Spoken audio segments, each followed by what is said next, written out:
What's going on YouTube? This is your boy Panda Man, and today I'm bringing you guys my Subterror list that I played this weekend at the Columbus Regional. So, with that being said, let's get straight into it. First and foremost, obviously, you play the 3 Guru. Pretty standard. Not much to say about that. Also, your negate for the deck, the 3 Fiendus. Fiendus was pretty insane this weekend. A lot of people had to read this card because they forget Fiendus also negates from field, so being able to normal summon Fiendus, reborn your Guru, flip it back up to Hidden City, and then be able to use it for a negate from field. It's pretty clutch this weekend. I did play the 1 Archer. Archer was actually fantastic this weekend. Never got a chance to play test against Unchained for this event. I obviously knew what the cards did, the new support, whatever, and I just watched a bunch of matches and, late game, being able to flip down whatever monster they had during the end phase before they go into their link monster, and being able to shuffle away with Archer's effect is pretty good. For the hand traps, only played the 3 Ash.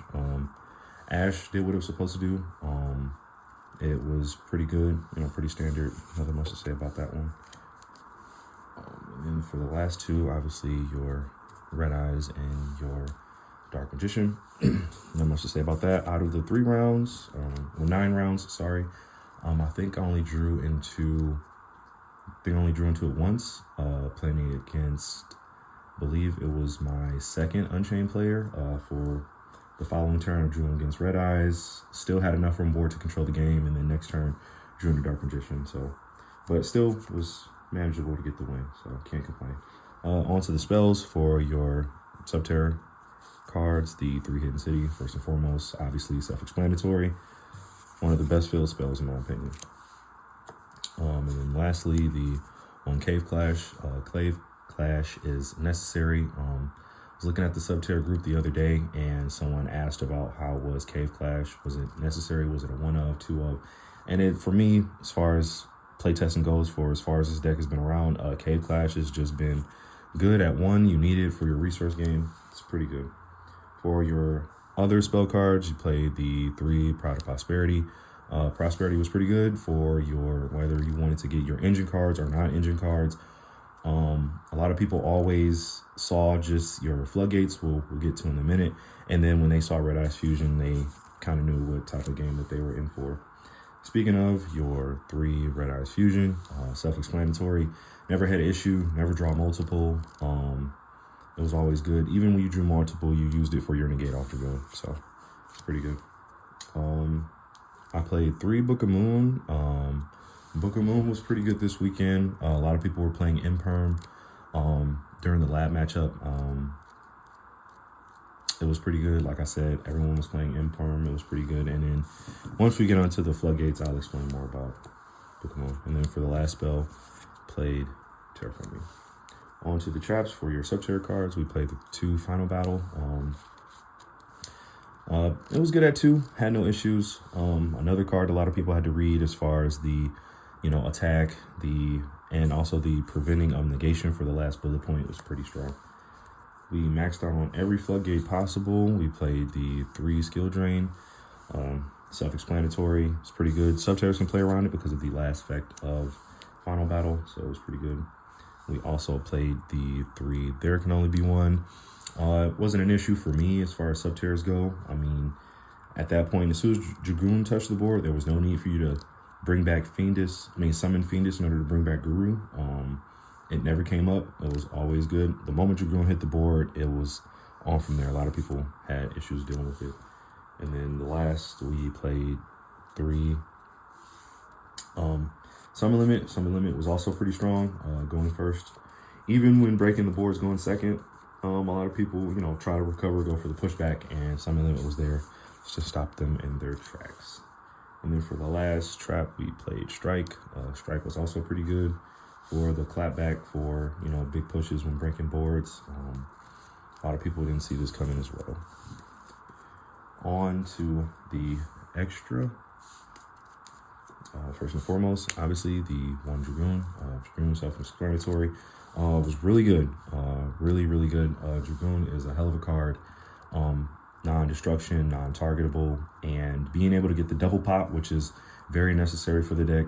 The Unchained matchup was pretty funny, being able to pop the newer cards, the blue dog and the red dog for 2,000, and then it's up to the Unchained player whether if they want to keep going as far as not having a body on board and you let them bring out the other body, you just pop it again and just go for game. It was pretty good being able to negate the last dog, burning for 4,000, and then when they try to go for the second summon off the dog, you negate it, bringing Dragoon up to 4,000, and then being able to push for game. You know, granted they didn't have anything to chump block, but Dragoon was pretty good all weekend. For our big links, we played one access code, one BLS, and one unicorn. Access code never came up. BLS never came up, and unicorn never came up. It was just something to throw in there just in case you ran into trouble. My thought process was, depending on if people ran kaijus, getting over the Dragoon, what have you, you would still have enough control for the Subterror line of things. In order to go into BLS, you just use whatever kaiju they gave you to make that, and then you go on from there, but it never came up. For our other little guys, we played one Phoenix, one Cerberus, and one Earth Charmer. Again, these never came up. The only card you really went to in the extra deck was Dragoon. Also, Anima and Linkuriboh never went into. These were just utility cards because of Fiendus. A lot of people never see it coming where you can't get to Dragoon or Hidden City and you have a bunch of Fienduses in your hand. That's when Fiendus has its time to shine, because you can Fiendus off Fiendus for the negate. You can Monster Reborn the other Fiendus you send to grave and just go on from there. It's pretty good once you have Linkuriboh and then be able to use Fiendus on Fiendus to Monster Reborn and go into your Nightmare and, you know, your Nightmare cards as far as Cerberus and Phoenix. For the last 6 cards, pretty self-explanatory. You played the one Golden Cloud Beast. Don't know how to pronounce this card. Aggregator, whatever you call it. The Tri Brigade. Your Guru for the Tri Brigade. The one Entis. And I couldn't find any other card that was just relevant, so I just threw in a Blaze Dragon just to have it. These were your 6 cards that you normally banished off Prosperity literally all the time. And then when we get into the side deck, you will see why I was playing these cards. But obviously, never went into these cards, but just used them mostly. If anyone was more clutch this weekend, I would say it was the Tri Brigade going into the Garura for the Dragon Link matchup, and also the Marine Cess matchup. Came up pretty clutch. It was pretty good. And then Entis came up. These 3 guys never came up, obviously. Like I said, when we go into the side deck, you will see why. But speaking of the side deck, honestly, I would have changed it up a little bit, but as far as certain matchups were, it was okay. We played the 3 Judgment. Judgment was pretty insane during the Labyrinth matchup. Game 1 was always important in the lab matchup, depending on who goes first or second. But honestly, in the matchup, I misplayed a bunch, especially in both matchups. Game 1, being able to just sit on Dragoon. My first match against Lab, I lost because I allowed my opponent to bring out something that contested the Dragoon to crash. The moment you get Dragoon over 3,000 attack, Lab has a hard time getting over it. But Judgment was always good, taking care of the Big Welcome and Welcome Lab. Next card was the Evenly Match. Evenly Match was insane this weekend, especially for the Unchained matchup. Both Unchained players were playing Anti-Spell, and it was never a problem because Evenly Match took care of everything. It was always the DDD guy that negated. They had the Link 2 guy and, you know, maybe 2, maybe 3 back row, and then Anti-Spell. And Anti-Spell cleaned up the rest. Also wasn't another problem because Cosmic was actually pretty insane this weekend too, as far as the Unchained matchup. Being able to just set Cosmic, and then when they go for, you know, any of the monsters to pop a back row to special summon, you just get rid of it and go from there. And then the card I was just speaking of, Ultimate Slayer. Ultimate Slayer was bonkers. Like I said, because you can't respond with monster effects. A lot of people didn't see it coming. I was so happy to put this back in the side after Arise Heart was, you know, taken off the list. Well, not taken off the list, but when it was banned. A lot of people sleep on this card. Ultimate Slayer is pretty insane. And then last but not least, we played 3 Karma Cannon.